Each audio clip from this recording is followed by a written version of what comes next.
Because, the other thing is, even comments on that same article were like, well, one of the authors isn't even an architect. And so now you have to be an architect to even have an opinion on this. We are way too protective of this. To your point about, are we losing control of the term architect? Oh, we lost control of that thing a long time ago.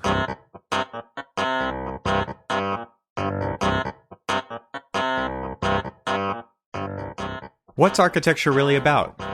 Archispeak is the show that dares to peek under the architectural kimono, exposing what architecture really is, what it is that architects really do, and show you why we are passionate about our chosen profession. I'm Evan Troxel. Join Neil Pan, Cormac Phelan, and me as we have a casual conversation about all things architecture, which includes all the stuff people don't talk about. Think you already know what architecture is really about? Tune in to find out.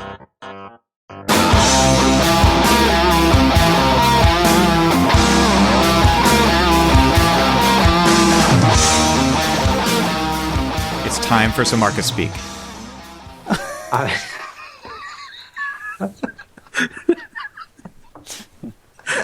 And with that, welcome to episode 21 of the Archispeak podcast. I'm Neil Pan. I'm Evan Troxel. And I'm Cormac Phelan.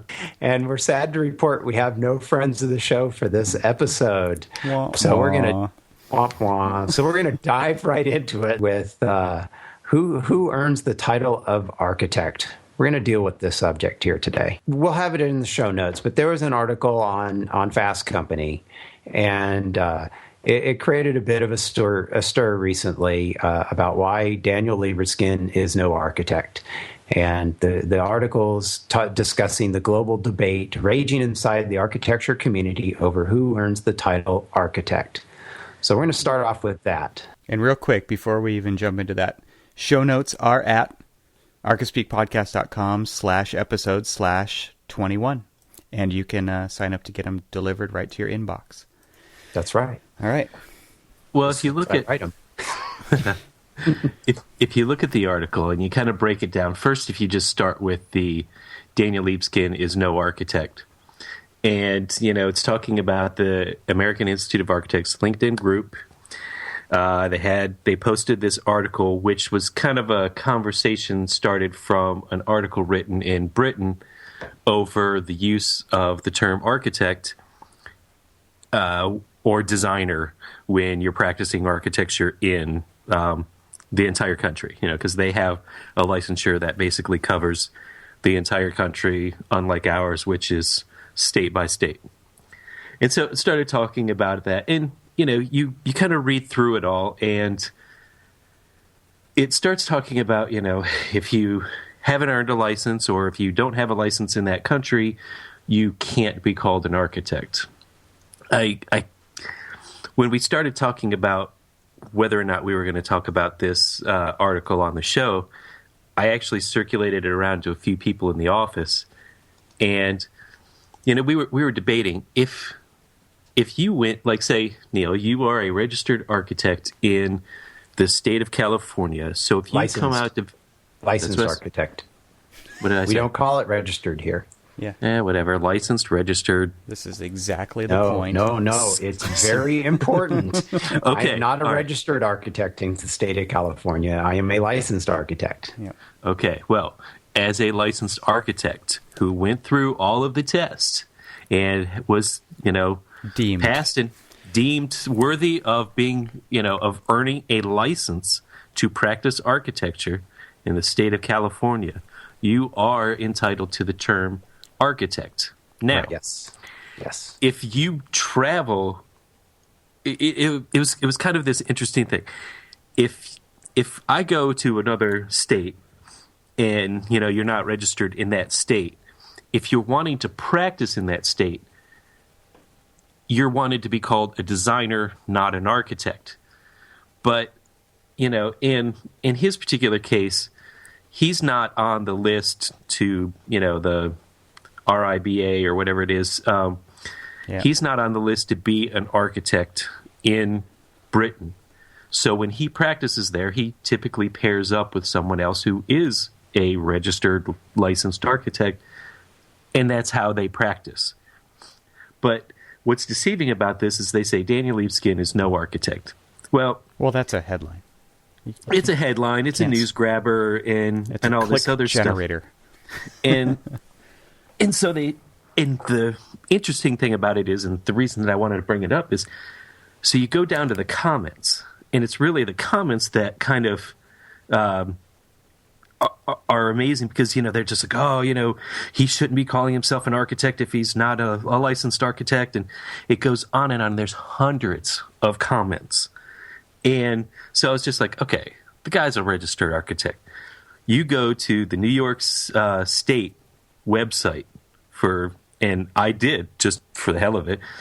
I went to the New York State, and sure enough, Daniel Libeskind has a license, and I'm not going to read his license number out loud, but there is a license that he received in 2003, and he is registered through for 2015. Yeah. He's an architect. There's a clarification, and I don't know when this clarification was posted to the article. It does state, as a clarification for his article, I don't think this was here originally when I saw it, but it does say that he is registered in 3 countries, the United States, which actually isn't really clear, because I don't know how many states he's registered in, but obviously New York, as you just said, but Germany and Italy. So he can practice in all 3 countries, but apparently not the UK. Right.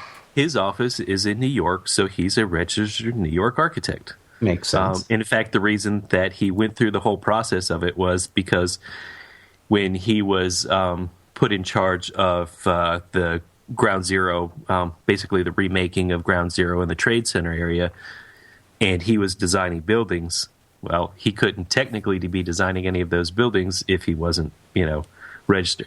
But that's not even true. He just couldn't sign the drawings. He couldn't sign off on the drawings. That's true. You're right. That's true.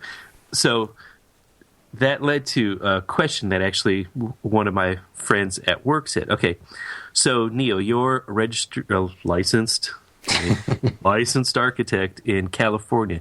Yes. If you're to travel around, so now that you came to DC, well, you're not a licensed or registered or anything architect in DC.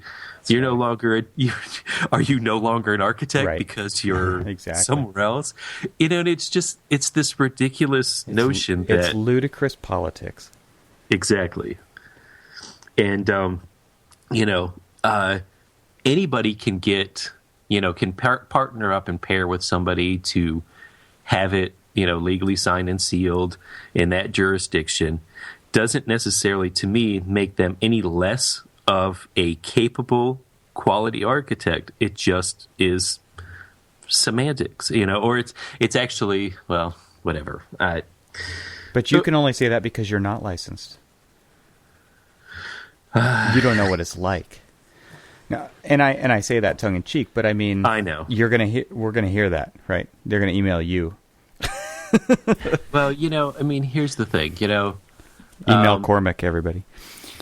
His Twitter account's listed on our website. How many times have you met and this is going to piss off a lot of people, but you've met these kids who come out of school. Their only desire is to get licensed, registered, and so they basically do their IDP time. They sit for the exam. They get their license. And now they're an architect. Right. With 3 years of experience. Yep. Okay. To me, that's not an architect. That's somebody who sat for a test and is now called an architect, but still is lacking a huge amount of experience and skill to truly be able to take a building from conceptual design to handing over the keys on a finished building. Well, beyond that. That's somebody who may not have the experience of doing all of that, but they are at least familiar with the process. That part of the exam, and we'll have a link in our show notes for this too, to Bob's most recent article. One of the things I like in it is he does, show all the different types of exams and the process for the different ARE exams over the years. It's a pretty broad series of exams, and it covers a lot of different aspects of practice. And you don't do all of these different things. I mean, I don't think I've ever dealt with a construction change directive in my entire 25 plus year career. And I just finished. But I just finished writing one. Okay, there you go. But am I any less of an architect because of the work that I do doesn't involve that type of stuff? I mean, it's an interesting question, because the type of work that I've done most of my career, most architects wouldn't even consider architecture. And so, where does that leave somebody like me? Who is quote unquote a license? I was the guy who I passed all the exams. I got my license, and the reason I did is twofold. One, I wanted to become an architect, and two, I got tired of saying, "Well, I'm kind of a designer. Blah blah blah. I'm not really an architect. A lot of people do it for that reason alone." I'm not supposed to say that. Yeah. I was like, damn it, I'm going to get this thing, and then I'm going to proudly say I am an architect, and then I don't have to make any excuses anymore. Look, don't get me wrong. I mean, I don't want to diminish anybody's achievement for taking that extraordinarily difficult pain in the ass of a test, period. Yes. I mean, and it's not that, there are plenty of schools out there that do start to, help you learn the profession. And I don't want to get off on that tangent either. But there's a lot of people out there that aren't really prepared to hold the title of architect, yet still do. But that's okay. But before we get off on that, well, I think even people might argue that Daniel Libeskind doesn't deserve to hold it. Well, and if you read the comments in the article, or not just semantically, but I mean just experiencing his buildings, and not that I have, but I've heard that. And that is true, in fact, there's, numerous comments about it, he's, egotistical buildings, blah, blah, blah. He shouldn't be called an architect, period, blah, and everything else, that goes to, another article that we want to talk about, that, you can't please everybody, kind of notion, and we'll get to that one. But let's look at some historical people that we study as master architects that weren't architects. Yep. Number one, Frank Lloyd Wright, never an architect. Corbusier. Corbusier, Daniel Burnham. I mean, on and on and on. I mean, you could just go through. I mean, hell, even now. And that's actually that's what I love about the end of that article. What's in a name? Shakespeare famously wrote, "Fact is, it doesn't matter what much we were called. What matters is the truth of what we are doing, building, and creating for our world." And I'm glad that was the last sentence. Right. Because I'm not an architect, but I do architecture, and you can't negate that. You cannot tell me what I don't do or what I do, Right. Well, okay, so I agree with all of that. And I have worked with people that never got their license, and they're just as much of an architect as I am. We do the same, we have done the same things for the same firms, in fact. And, they weren't licensed, and that's okay. They weren't the ones signing the drawings. They weren't the principal with the name on the door. He's the guy that was signing the drawings. The liability. I mean, a lot of people... Yeah, there's a huge problem. A lot of people don't... and actually, that right there is actually, something that's we should talk about too. I mean, how many architects that work in, mid to larger firms even do any signing and sealing? Right. They nobody in our office except for one person signs those documents. Period. Yeah, when I worked for a firm that was a mid-sized firm, and then grew to a large-sized firm. There was one time I signed some plans in that office, and that was it. I mean, there was one guy basically who checked all the drawings. He's the guy that signed virtually every set. Were you like, "Are you sure you want me to sign these?" In that case, I wasn't worried about it. I was covered by the company's insurance. Well, so, that's. I mean, I wasn't personally going to be liable for anything, so that didn't necessarily bother me. Now, that being said, I haven't been sued, knock on wood. I have signed my own stuff since I have the been exception to that rule. Practicing. Yeah, well, it's probably like, what do they say about data loss, or hard drives? You're either had a hard drive fail or you're going to. Right. I guess it's not if, it's when. Yeah. It's not if and when, yeah. So let's knock on wood that doesn't happen.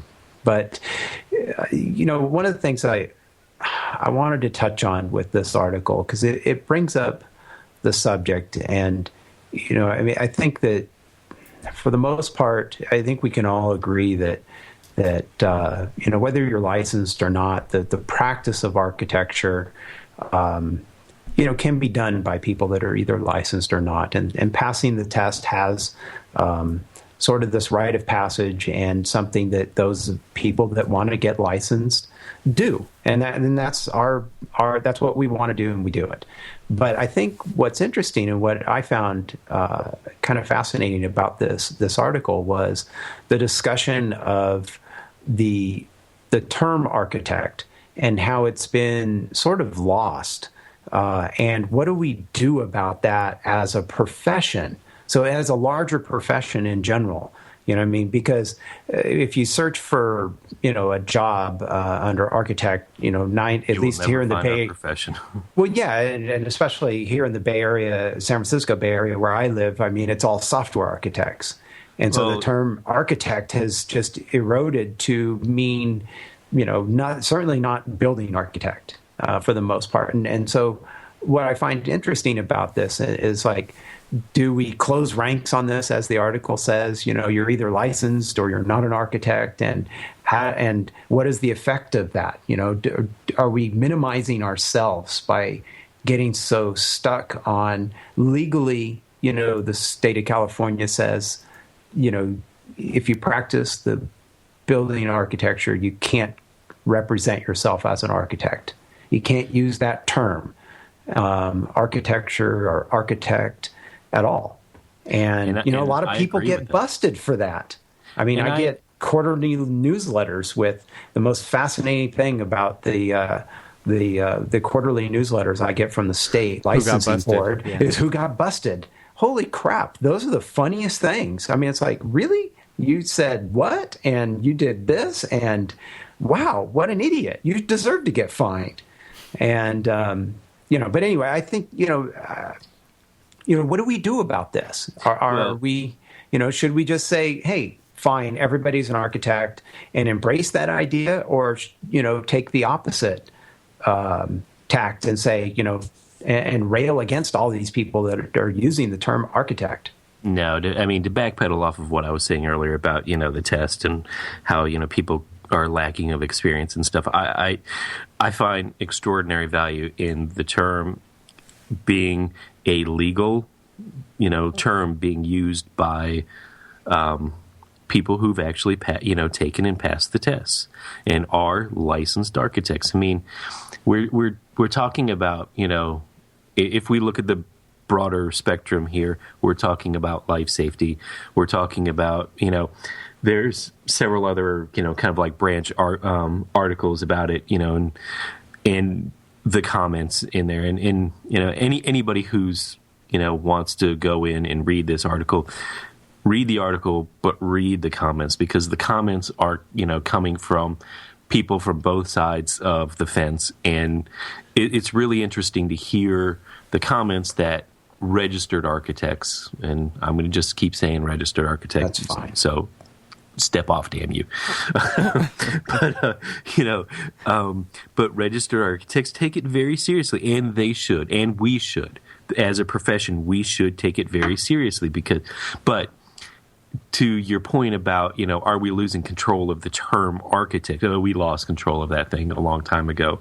I get into, we've got tons and tons of contractors, government contractors around here. Obviously, it's DC.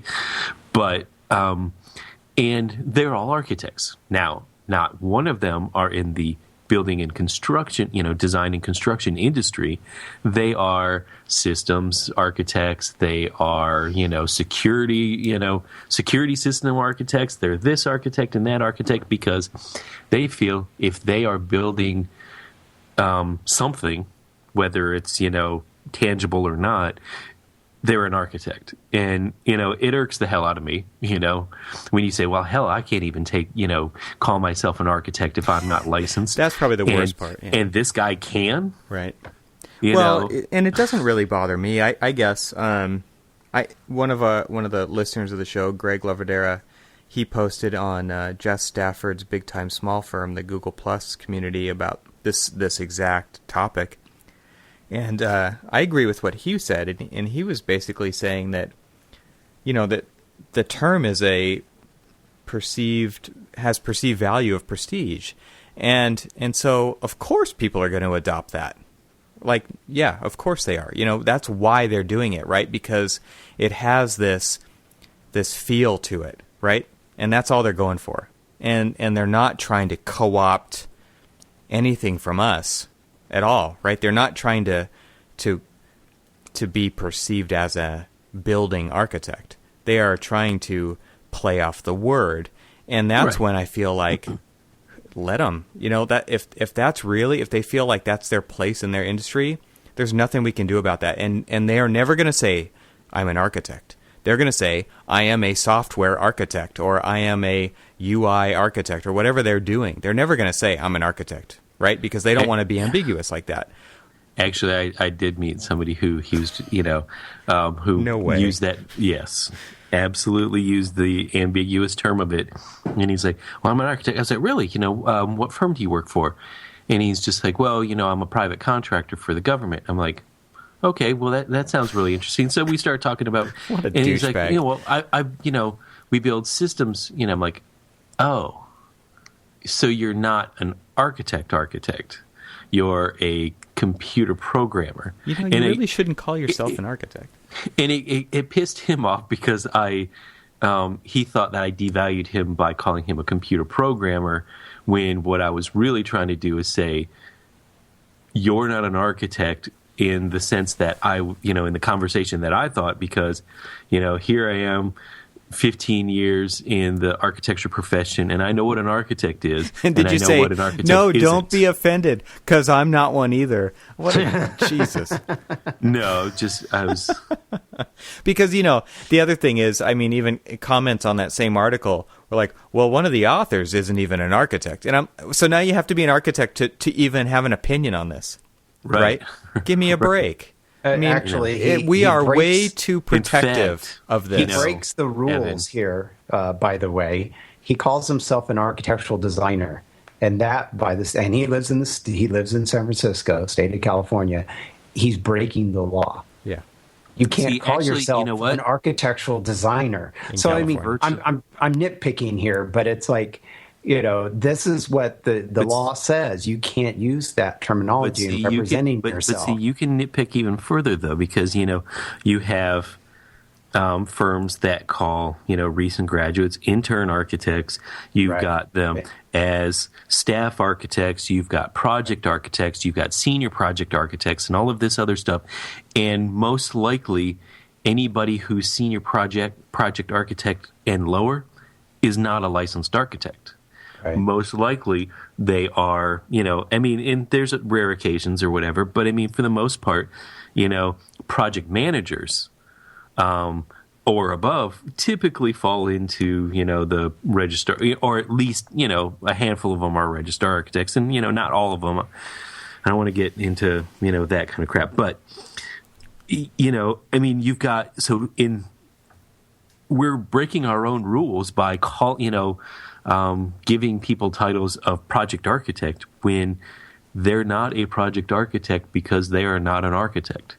They're somebody with 5 years of experience with no, registration or license, and they're not they're not an architect. Well, I think so two things come to my mind. We're doing it, So right. So what do we do about it? We our own rules. Two things come to my mind. Number one is words have meaning. I tell my kid this. all the time. My kids, it's what you say matters. Yeah. And if you're misrepresenting yourself, then you're an idiot. I mean, and people like you, when this other guy called himself an architect, you called him on it. Yeah. And people need to do that. If it means something to you, you've got to do that. But the other thing that it really brings to my mind is that titles are difficult, right? Because there are if you go from one firm to another and you do the exact same job, you will have a different title. I guarantee it. Yeah. Right? There is no way that everybody can agree on this stuff. Right. You just can't. And it's like, what are you wasting your time worrying about this for? You know, it's interesting, though, is if you look at the AIA billing and you look at the way that, like, you know, our particular firm breaks down the way that they do billing, they'll do billing and you'll look at, like, the hourly rates assigned to a staff architect, position, project architect, senior project which architect. There's no standard for. You know, and so they'll have, like, a cost breakdown of each of those particular things, you know, and as a project manager, you know, other than the senior project manager and the principal, you know, I'm billed at a higher rate than, you know, most everybody else in the office. But you're special. No, but I'm just saying is that's the yes, I know. Thank you. The short yellow bus kind, though. But but I mean, you know, it's the way. I mean, I'm trying to make a point about going back to the way that even firms title their own employees.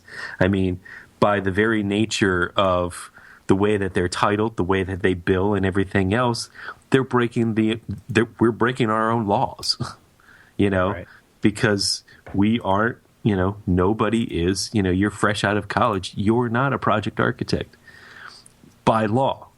You are a project architect because that is your role on the project, but you're not a project architect because you can't be called an architect. Right. You can't use the term. So what I find interesting about that, Cormac, is that I have never heard anybody complain about firms titling people like that, but yet I hear everybody moaning and complaining about other folks using the title architect. Yeah, you know, if they're software architects or whatever other architects they are. You know, so it's like this double standard. It's like it's okay for us to break the rules, at least firms, for titles. Because what I find interesting is that most people that are working towards getting their license, care about that. You know, so they don't run around saying, I'm an architect. You know, they'll say, I'm a designer. You know, I'm working towards my license or something like that. And they're very careful about it, and because they care. And I think, you know, other folks, you know, they don't seem to care.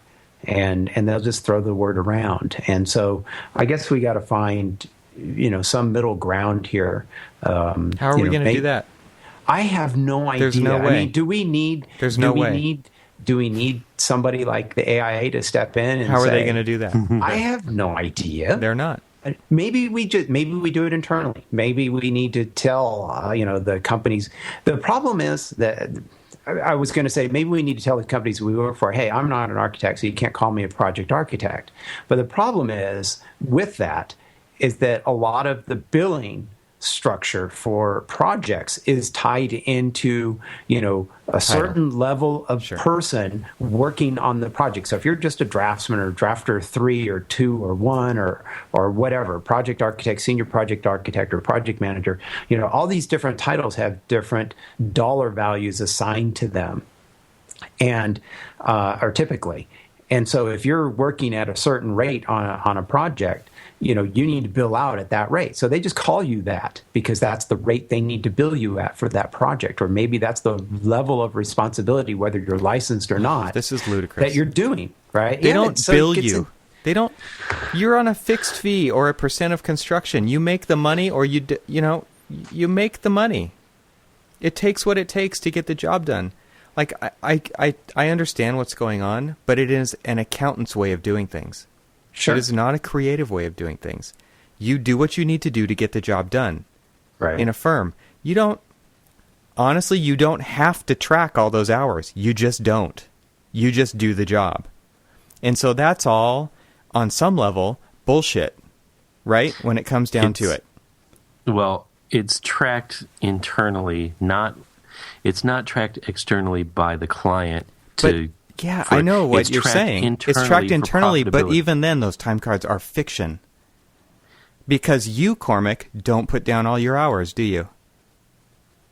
You just don't. So what I'm because you saying work 80 is- hours a is- week instead of 40. But you don't want to put 80 hours on the job because then it looks like you're not profitable. It's just all BS. And so, like, when it comes totally back agree to all with you. these indexes and all this stuff, it's just numbers for the sake of writing an article in a magazine. It's not even reality. And I think Completely this is agree. like the main nut of the whole problem is we are thinking about the wrong things. We are totally thinking of architecture compared to accounting or architecture compared to fashion. We are not talking about architecture, right? We're trying to measure ourselves against all these other things that are going on in the world. It makes me crazy. Evan, I agree with you, but I will say this though, is that internally, for a firm, and I'm not proposing because I have worked at a place that really dove into the numbers and it drove me crazy. I was like, why am I sitting in this meeting for 2 hours with 6 other people from this 40-person office, wasting 2 hours of time talking about numbers. Let me get out and get my job done because I'm not doing it right now. But anyway, but what I was gonna, there's my little side rant there. But internally though, I mean, maybe not on projects that you work on where you're working on a percentage of the construction cost and you have these multi-month or year timelines, which we have talked about before, are all just small timelines added up over a long period of time. But for some of the work, a lot of the work that I do in residential, those timelines are pretty small and short, and oftentimes you can break a job down by saying, okay, we only have X number of dollars to do this project because we're not doing it based on cost of construction. We have a fee.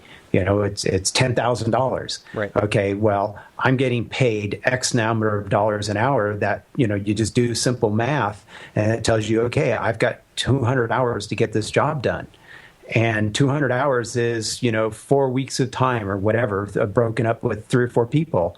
That's like, okay, we have to be done by the end of the month, or we don't make any money on this project, or the job costs us money. Yeah, no, I totally get that, and that's the side that I fall on too, because I do put down all the hours that I work, but I know lots of people who want their jobs to look profitable, and they don't do that. And so then, how is that even possible? What you're talking about? If they want to look at historical data to give them an idea of how long the next project is going to take, that is the same type, it's a similar program, all those things, and the numbers aren't right. You can't. It doesn't work. You're absolutely right. I mean, my wife used to work for a firm where, just slight sidebar here, but I mean, they asked her what she thought, the project would cost, and I'll throw out round numbers here. I think it was like $80,000 or something was her estimate at some point, and they wanted the project, so they cut the fee to like $50,000 or something like that. They took 30-40 grand off of it, or maybe half, And so then when the project started going over budget, because obviously it was going to go over budget. Because you can't do it. Because you can't magically do it in half the amount of time. Right. She started getting in trouble. It was like, oh, why is this project so far over budget? And I think you've talked about that before. I think maybe I have, and but at the end of the day, Evan, you're absolutely right. You need to put down that figure, the hours you're putting in for that historical information, so you can tell in the future. Okay, well, this project really took us, 400 hours, not 200. and therefore we better price it accordingly, or we just make the decision. Okay, yeah, we're gonna do it for the cost of 200 hours, and we either figure out a way to do it in 200 hours, or we realize, okay, yeah, we won't make any money on it. Maybe there's valid reasons. Maybe, hey, this is a prestigious project. It doesn't matter. This will get us more jobs. Who knows? I mean, You need to make those decisions and move on. Anyway, we kind of strayed off from the topic of yeah, we did. Of architecture. I think Cormac still has things to add there. Okay, go ahead, Cormac, because we want to move on to this other article about Starbucks too. Oh no, there are some other articles that are very similar to that, and in fact, Arc Daily's got one that basically references this, the AIA's LinkedIn post, and then it references the Fast Company one. So we'll put those in the show notes and link that. So there's several different ones talking about does the title of architect deserve to be protected and so on. And so there's some really interesting perspectives from the guy who wrote this particular article.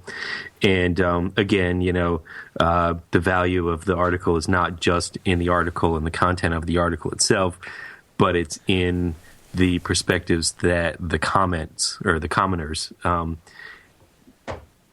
are presenting here, because they make some great points about why they value the term architect.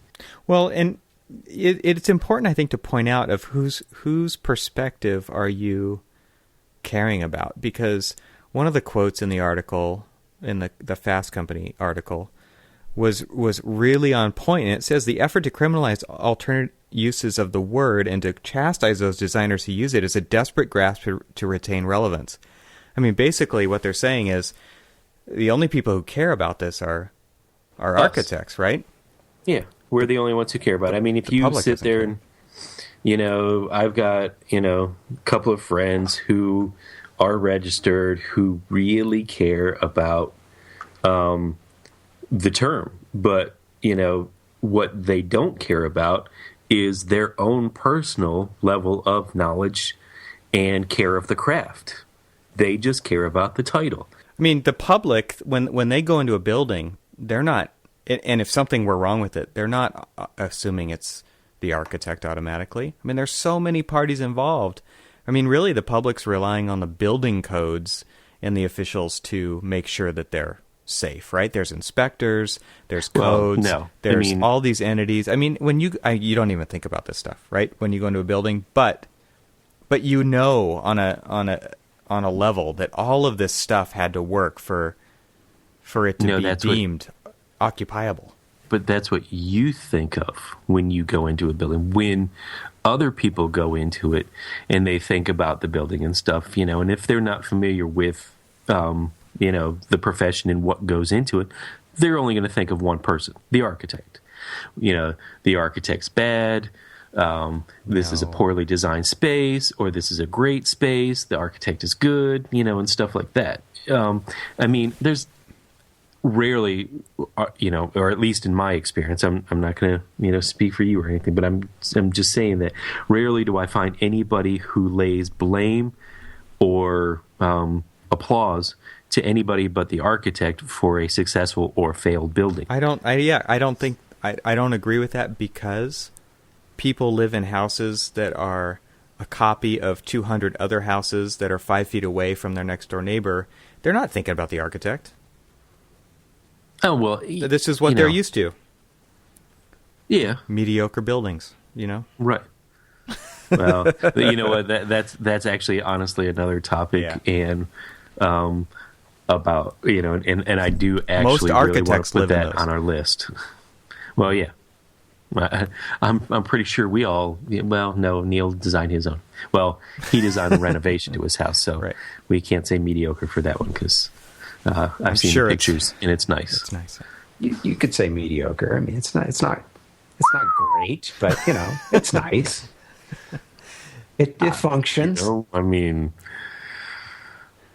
To all of the potential clients of Neopan Architects, he was only kidding. They're not listening to this anyway. Yeah. Preaching to the choir. Yeah. Anyway. But I mean, the actually what you and I, Evan, are talking about is, in the perception of, architect or not, when, somebody walks into a building is honestly a great segue into the other article that we wanted to talk about, which is, and let me click over to it. I left the profession. What Starbucks gets that architects don't, or why I left the architecture profession. Right. Which was an extremely interesting, albeit in my own personal view, a bit kind of naive in a way that they're basically, an article about how architects listen to their ego, not their client. And I mean, I would throw in a disclaimer up front, and you guys know this as well as I'm sure the author of that did. I mean, you can never say enough. This is a generalization up front, well, right? Because you just can't cover all the bases. There's just no way. But see, and that's the reason why this particular article fired so many people up. Because it was a broad stroke generalization about the entire profession and not, a select few. Because there are a select few that, we'll go back to that one quote that I don't necessarily particularly care for from old Frankie, who, about, I don't know why people hire architects when they want to tell us what, Yeah. And, if they don't want us to, and then they want to tell us what to do, kind of thing, and it just, there comes a point when you really do need to kind of step back and kind of distill certain people and personas in architecture to the general population of architects and architectural professional designers, their engineers and everybody else who are busting their ass to get a good, well-designed, well-coordinated building together that suits the needs of the clients. And so saying suits the need of the clients, to me, automatically triggers that, you will sit there and you will listen to the client. And the thing that, and I was wanted to bring this up to you, Evan. I mean, you and I, in what we do with public schools and things like that, we listen to committee after committee after committee on, whether it's the PTA, the teachers, the administrative staff, the area coordinators, the actual project managers within the capital construction department, and all these other things. I mean, there's hundreds of people that typically want to offer their opinion about how the building should look or function and everything else.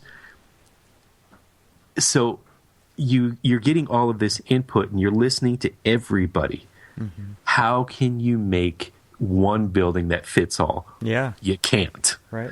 So if I do by chance ignore one person because I'm trying to make a comfortable building for the end user, which is the teachers and the students, so now am I shamed into being lumped into what architects don't get because they're not listening to every single solitary person?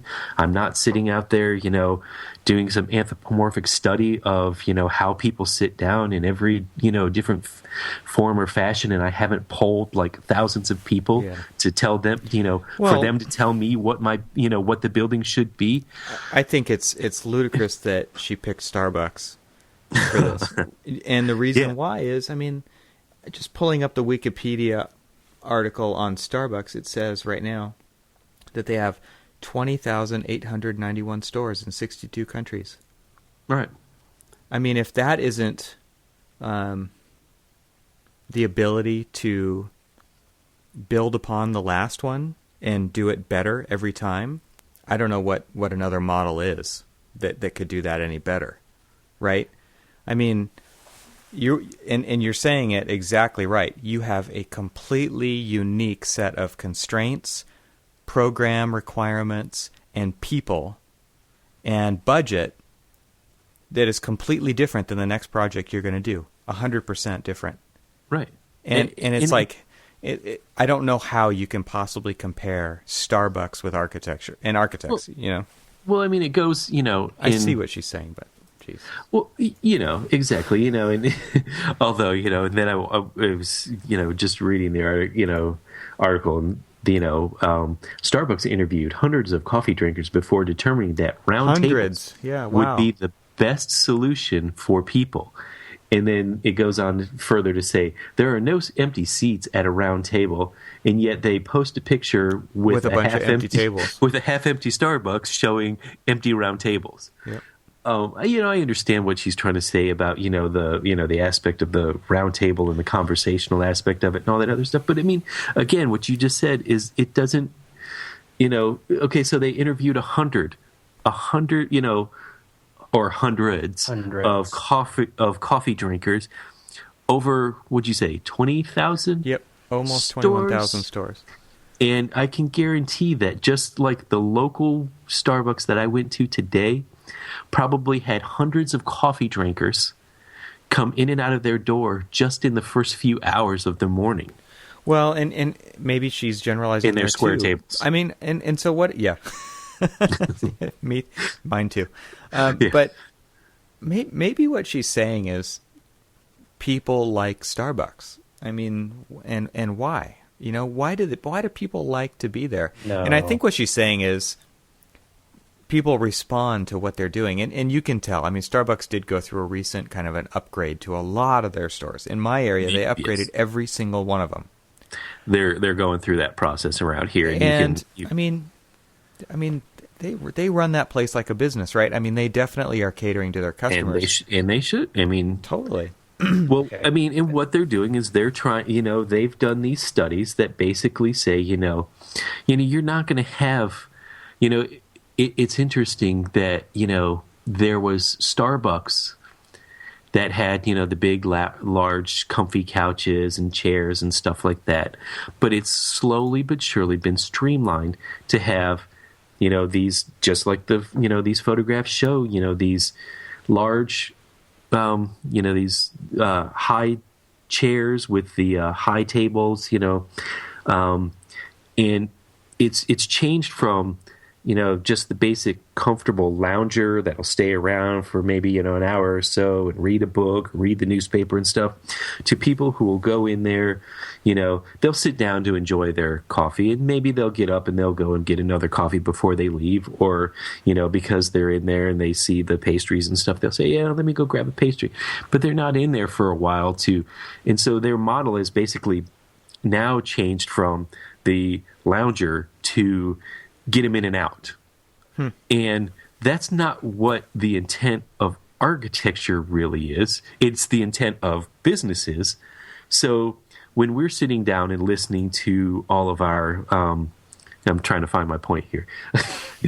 Searching. When we sit down and, we go through all of these interviews, because that's what I think they really are when we're sitting down and talking to all of the different user groups of a public school or other community buildings and stuff. I mean, we sit down and we interview them. We try to find out how they use the building, what they do and everything else, to try to find out what is the best comfort level of the building.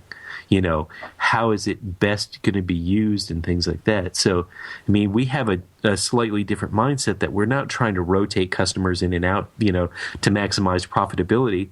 We're trying to, find the sweet spot of the building, yep. and try and say, okay, we aren't going to get everybody to be happy.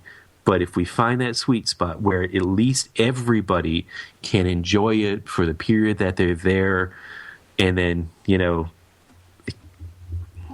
I don't know. I just looking at all these little things. It gets I think why she left the profession is because she can't handle this profession. She doesn't understand it. She doesn't know how to work in it. Well, there's definitely that side of the argument. It's like, well, instead of leaving the profession, why don't you try to fix it? If you see a huge problem with it, because first of all, it's not a fair argument to pin up architecture versus Starbucks. No, she's got an axe to grind here. Yeah, totally. She definitely has she had a bad work experience. And there is a rebuttal article to this. I know, and we'll link to that as well. But I want to talk just for a moment about this. I mean, this is this is an article written to get some hits and to make her some money. It's poorly written. It just hits on different little things here and there, and she points out that apparently we don't interview anybody, and because Starbucks does, and they're not a sponsor of this show, but they should be after all the promotion they're getting tonight or today on this show, but. And it says, okay, well, architects, they don't listen. And look, Starbucks interviewed a few hundred people, and they have roundtables now. Look, they listen. They know it. Architects don't get it. And it's like, look, I'm sorry here, but really, did you just spend the first part of your architecture profession just drawing bathroom details or something? Because, the rest of us out here actually do talk to our clients. We talk to people. Well, and there you go. That's our job. Is to listen. That's my job. You didn't interview my clients. I'm a sole practitioner. And what do you think I do? I spend the first 2 hours meeting with somebody for free, by the way, most of the time.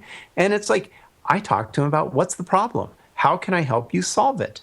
Okay, look. This is what I'm doing. Oh, I'm sorry. Santiago Calatrava has some leaking buildings, and he's got some issues. And see, look, architects don't pay any attention to the human needs. We need shelter. What a bunch of bullshit. Come on. Really? Yeah. There's your boing. Do you get a boing moment for that one? Maybe not. No, that's a tame. That's not worthy. Okay, but really, come on. And then she goes on to talk about. Are there people in photographs? We talked about that one last week. But it's like, last episode, I should say. But it's like, we only care about obscure angles in a place where two materials meet. Yeah, well, you know what? We're architects. We get off on that stuff because we learn. We learn, and it's really cool. And like Cormac said in our last episode, if I wanted people in there, I would have designed them. Otherwise, get out of the way.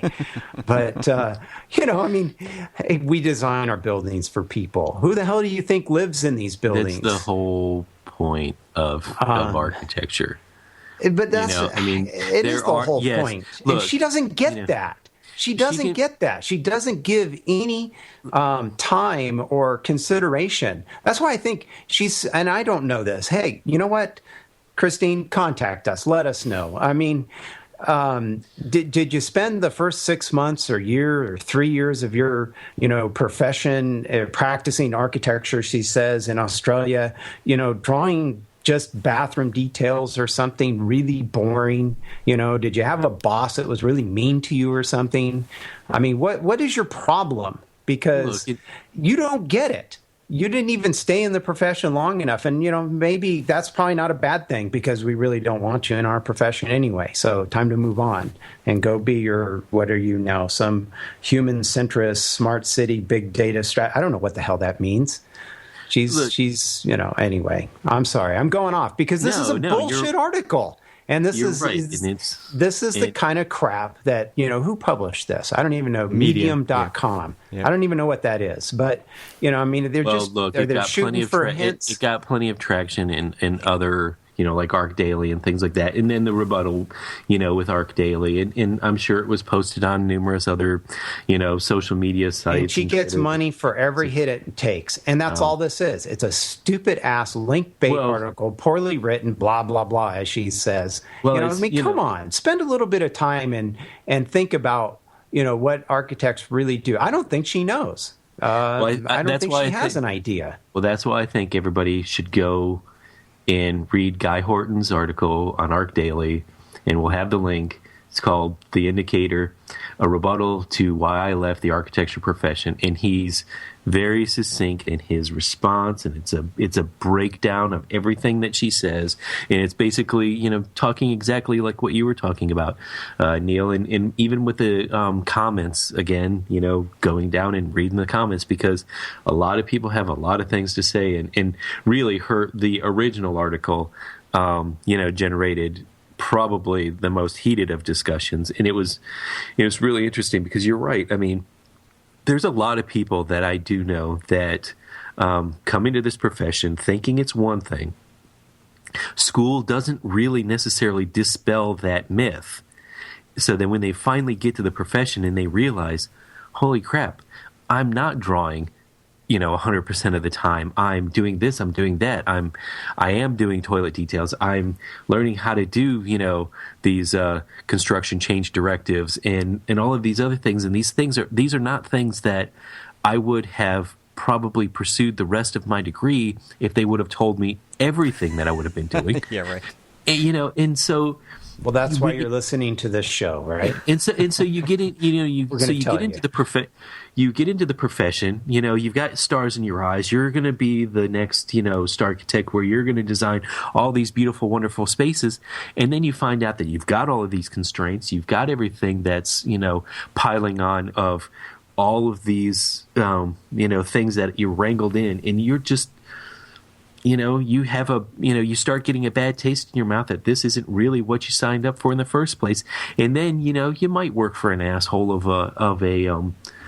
a boss or a project manager that, kind of treats you poorly because they, are just trying to get the job done, and they're, pushing and pushing and pushing. And, you didn't sign up for, 80 hours of work a week. You want to have a life. You want to go, meet up with your friends at the bar and drink and play soccer and all this other crap. You want to do all this stuff, but, you can't because, the job has now taken over your life. And so now it sucks. And, you have this extra grind about, why architecture is, this, that, the other. And reading Guy's article is, it's fantastic because it's how every one of us would have answered and, responded to her. Because, he basically just said, that all her article was just basically, a drone strike. It was just this, from afar, I don't really know the profession, so I'm just going to, based off of my one experience, I'm going to say that the entire profession is exactly this way. And it's not. And in fact, it's probably completely the opposite of exactly what she, experienced in her, you probably go and you work for some star architect because, it's a great pad for your resume, or at least you think it is. And so, you go work for the Frankies or Zahas and all this other stuff. And a lot of people that I know that actually did work for them, believe that they were kind of a tyrant. Because they've got demanding standards and all this other stuff. I want it this way. I want it this way. I want it this way. Well, I have never worked for somebody like that. I've worked for people who, take you out, when you first get out, they take you to the job sites, kind of show you, construction, show you kind of why you're doing what you're doing and everything else. And, and really kind of foster and teach you how to be just the opposite of what she thinks we really are. But we all know people who are like that. Oh, absolutely. And I went out with my friend Mark after work today, and he made a beautiful point where the argument happens every day in all of our offices. And that argument is, when it really comes down to it, what does it look like? And I think he made this brilliant point where it's like, who cares what it looks like? Do you realize, I'm looking right now, there's 783 million people in the world who have no access to water, and you care what your building looks like? No, it's all about solving the problems of who hired you to solve those goddamn problems. And that's it. Right.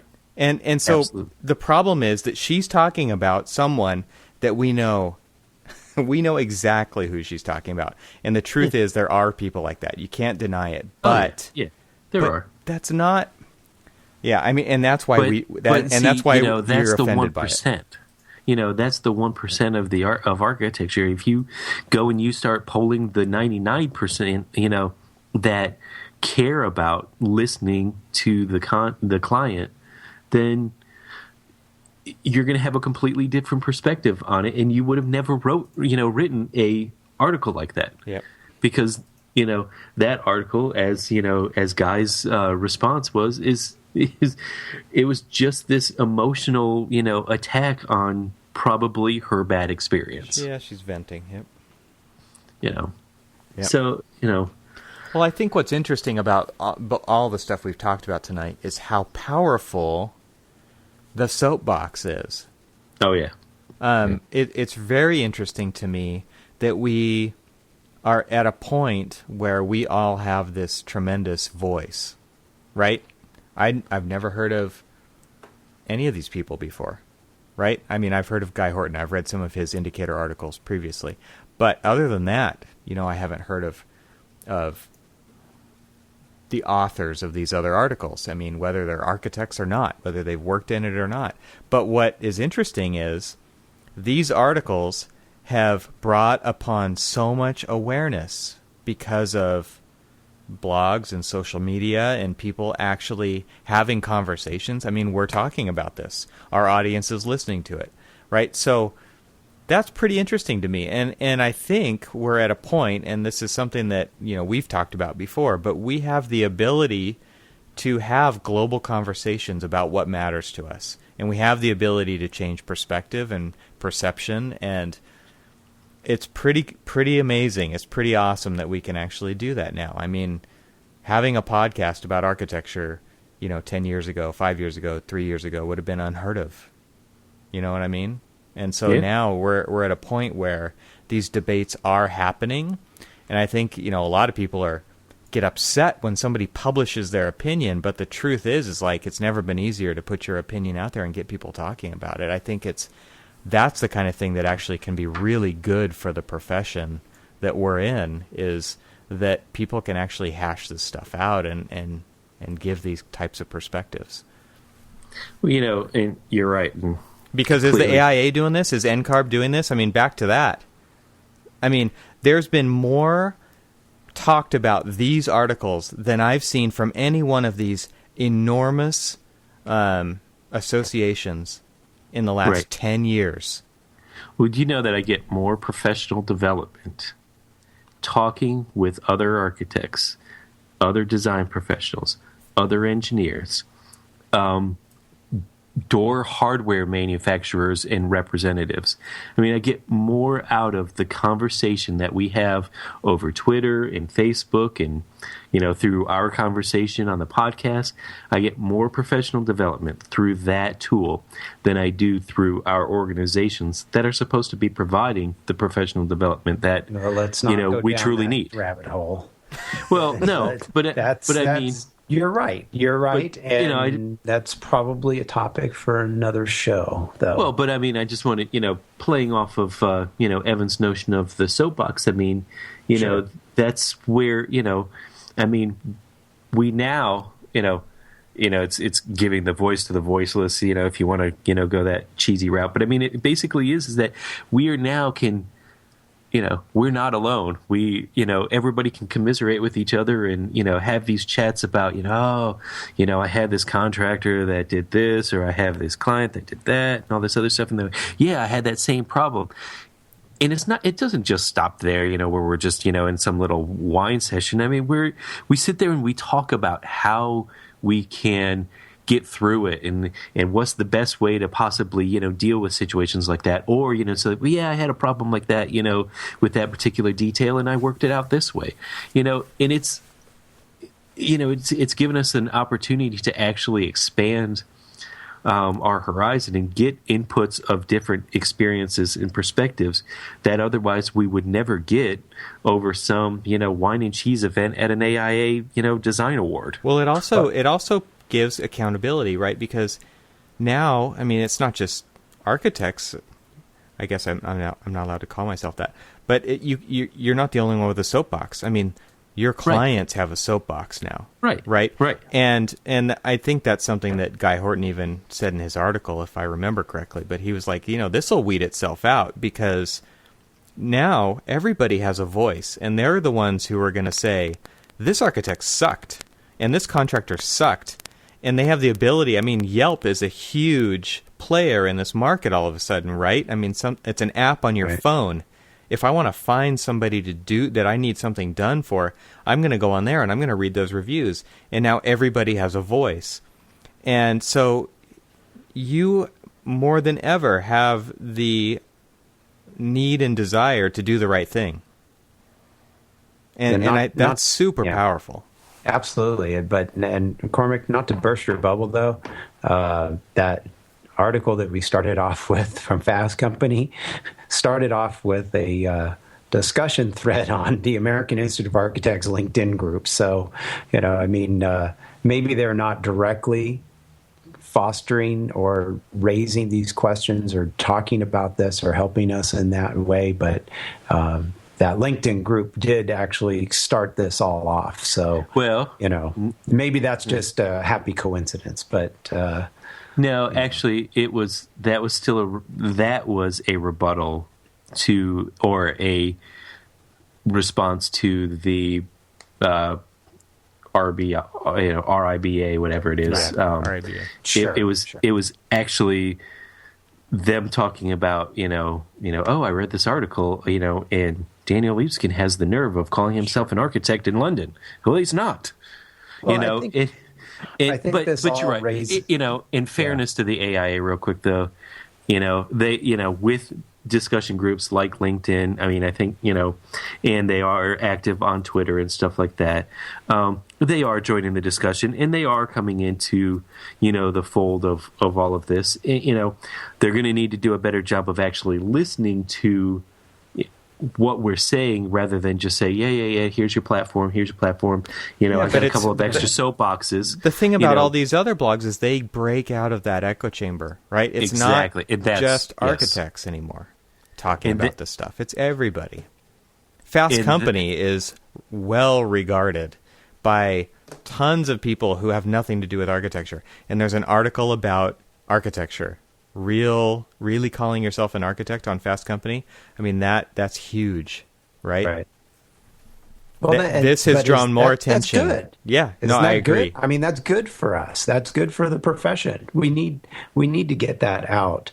The AIA has been trying forever, trying to figure out a way to get us out in front of the public, right? More, and here it is, and that's good. That's good for us, and hopefully as the economy gets better, and this is good for all of us. It gets us involved in the conversation with everybody else, and so that this is a positive thing.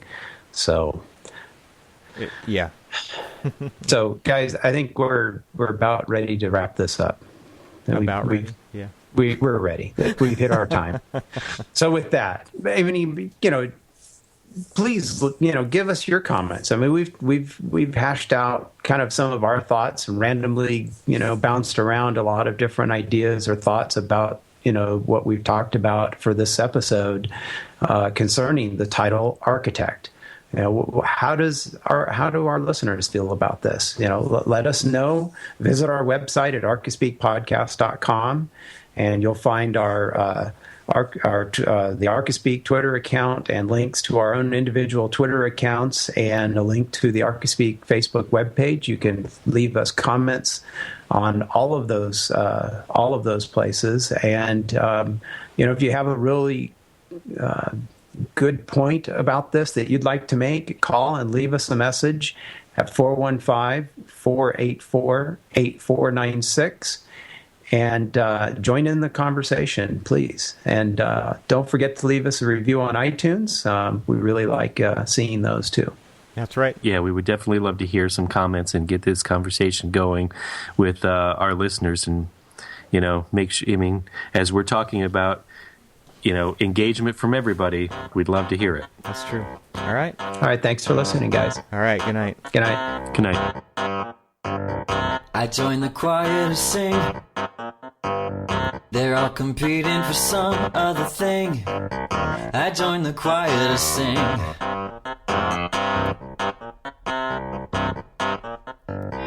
I join the choir to sing. They're all competing for some other thing. I join the choir to sing.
Archispeak, you can say I eat, breathe, the race, my beat, my bass, chase the one thing